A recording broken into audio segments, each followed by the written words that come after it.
د جون د دې خبرو پورې دو سره د شیخو په سخت زړه خفه شي او په سبا باندې د قانون مطابق د ادارې والا د دوی په یتیمخانې شروع واچي او نور یتیمخانو ته کسان بوتل شروع کی چې جون او شیخو د بلیدون انکار وکي او د آزاد ژوندۍ د تیرولو درخواست ورکړي خو مسله ورته دا جوړه شي چې دوی ته د کرې کور نه ملاويږي ولې چې د هغې دپاره 10 لک روپۍ په بانک کې او نوکري پکار وه او په دې دواړو کې دوی سره یو هم نه چې څه د وجې دوی مجبورا د هغې پروفیسر په کور کې اوسېدل شروع کړي څوک چې ورپسې په ګیله راغلی هغه به په کور کې یوازې اوسېدو او ټول کور به یې ګډوډ پروت و خو چې څنګه هغه له سارې راپاسي نو جون ورله ټول کور پاک کړي او د جامو د انځرو نه پس دوباره ویده شوي د دې په لیدو سره د پروفیسر زړه باغ شي په مفتو کې راته نوکر میلو شو د ماښامې کوچ دوی دواړو له چکر ورکولو دپاره بازار ته یې راولي چې د خوراک څښاک نه پس دوی د ټیکټ والا ګیم وکړي چې جون پکې د کیلونې په راویستو کې کامیاب شي او بیا دومره کیلونې ترې نه روباسي چې ټول مشین خالي کړي او بیا په خوشحالۍ چې دوی کور ته راشي چې په کور کې د دوی یوه ښځه په انتظار ناست دی کومه چې د جون مور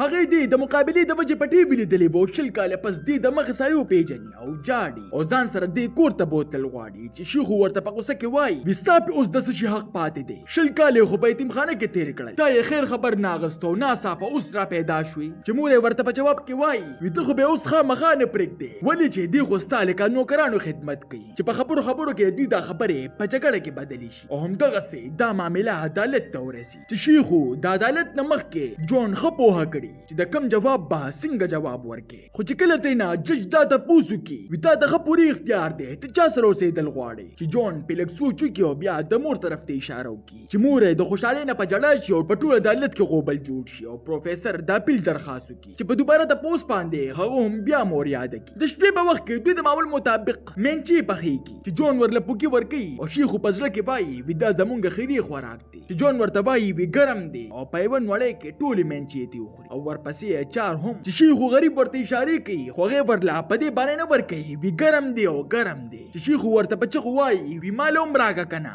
خو هغه په ځان غوږونه داسې راړپلي چې زه خو د سره څه اورمه نه چې دوی دې حرکتونو پسې کوچ خان دي په دې کې د دوی ورو ډبېږي چې په کله بغلو سره هغه د جون مور او وروري چې ځان سره د دپاره قسمه خوراکونه راوړي چې شیخو ورته وایي وي دا یوازې د خوراکونو کار نه دی چې هغه ورته په چغو شي وي ته څه د مور او د زوی په کارونو کې ګوتې وهې او چې کله د ده د بوتلو وخت راشي نو هغه ځان سره د شیخو د بوتلو ارمان ظاهر کړي چې مور یې په خبرو کې راګیر کړي او کور ته یې راولي په کور کې د خپل کور والي سره روټۍ ته ناست دي چې رور یې وایي وي د انعام والم خو کور ته راوسته چې مور ورته چپ کېدو دپاره ووایي او خور ورله کیلونه په تحفه کې ورکړي چې د خوشحالۍ نه جون ورله په خپله چمچه خوراک ورکوي چې دا عادت یې په ټولو بدو لګي بل خوا شیخو په یوې نوې فلاحي اداره کې داخل شي چې دغه ځای ملا هسې په نوم عمله وه او ټوله ورځ بیا موبایل کته او خپل کار به پې داسې لګېده لکه چې خیراتي یې کوي چې کله به یې دله ګډوډ خوراک ورکو کله به ترې نوبه هېرېدې چې په دغه وخت کې دله د خپل قمقل ملګري د جون ارمان ورشي بل طرف ته کوچ ته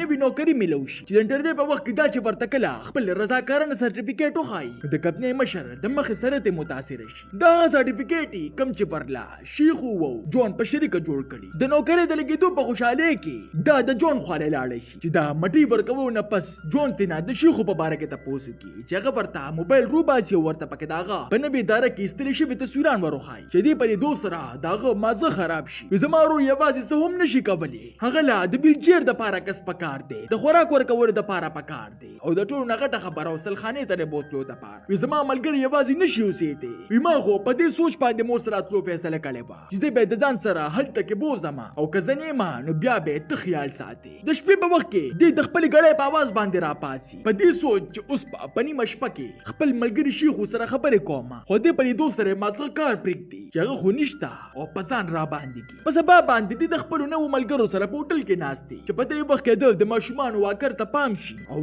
دومره په دغه خیال کې ورډوب شي چې ګیس ته اور ورته کړي او د ټول هوټل ماحول خراب کړي خلک په تادې سره بار ته روځي او دې په دغه منډو تنډو کې په ټکسي کې کښېني چې په لږ مزل باندې ډرایور ته نه د پتې په باره کې تپوس وکړي چې دې ورته یتیمخانه یاده کړي خو هغه ته د داسې هېڅ قسمه ځای په باره کې پته نه وه او د ده په شرط لیکلي شوې پته باندې کوز کړي او چې کله د پیسو د ورکولو وخت راشي نو دې ورله د ماشومانو کارډ ورکړي چې دا ډېرو چغو سرونه پس ډرایور ته په دې خیال لاړ شي بیا دې لیوني نه به څه واخلي دغه د تلو نه پس دې هغه کارډ واپس راوچت کړي او دغلته کله یو سیز ته ګوري او کله بل سیز ته چې په آخره کې دې د اوسپنې کانچې را روانې کړي او د خپل ملګري د ویلچیر مینه پې ماتوي او په مزل کې په پیادهګانو کې دې د خپلې زړې یتیمخانې خواله راشي راشي چې هغه اوس حکومت تورانه کړي او دې پکې د خپل ملګري په کټ کې سملي چې په بیټرې د لوبو په وخت کې د پکې هغه تصویر ته پام شي کوم چې دې پورګوټواري خپل استاد سره ایستلی وو چې دته خپل ملګری را یاد شو په چغو ورپسې په جړا شي بل خوا د ساره د راپاسېدو په وخت کې شیخو جون لا آوازونه ورکوي خو چې کله ورته را یاد شي چې هغه خو زه پرېښودی یم نو په ژبه باندې د موبایل د بندولو کوشش شروع کړي چې په کټ کې الټه شي او ساه یې بنده شي چې د سترګو په کولا بخلو سره ځان په هسپتال کې وموني چې عملې ته وایي زه باقي د دې جون نه تنګ شوی یم او په دې کې د جون مور په ګرځېدو زی پس یتیمخانې ته راشي چې زی په دې حال کې په لیدو ورته په جړا شي او د شیو خدمتګار په یتیمخانه کې سره د یو جدید ویلچیر ور داخل شي کوم چې با په خوله چلیده چې شیخو ورته انکار وکړي په دې کې هغه مزه نشته کومه چې په دیکو والا کې ده خو هغې په دې خبره رضا کې چې هر وخت خو تاله څوک دیکې نشي درکولی او په مزه دته د هغې چل ورښایي د دې دپاره چې زه د خلاص شمه په دې کې دته د کوچ رنګ راشي وینن د جون مقابله ته که راتلی شو نو راشه چې دوی ورته وایي اوس خو ما سره خپل ګاډی دی او د سویمینګ پول په لور یک یوازې روان شي چې لاول د یوې ټریلې نه بچ شي چې ډرایور یې ورته په خبرو شي او د ده نه توله دومره ګډه وډه شي چې د ویلچیر راښکته وغورځېږي بل خوا د جون مقابله شروع شي چې د نو کله په شان دی د ټولو مخکې لاړ شي خو چې کله واپس د راتلو وخت راشي نو دی پزې ودرېږي چې لالچي مور یې ورته چغې وهي خو دا ځل دی د بل چا په انتظار و چې د شیخو په لیدو سره دی د ټولو نه مخکې شي او خپل زخمي ملګري سره واپس د ژوند آغاز او د ده د دې دومره مینې په لیدو سره مور یې پیغام غرض ومونه کړي او دوی سره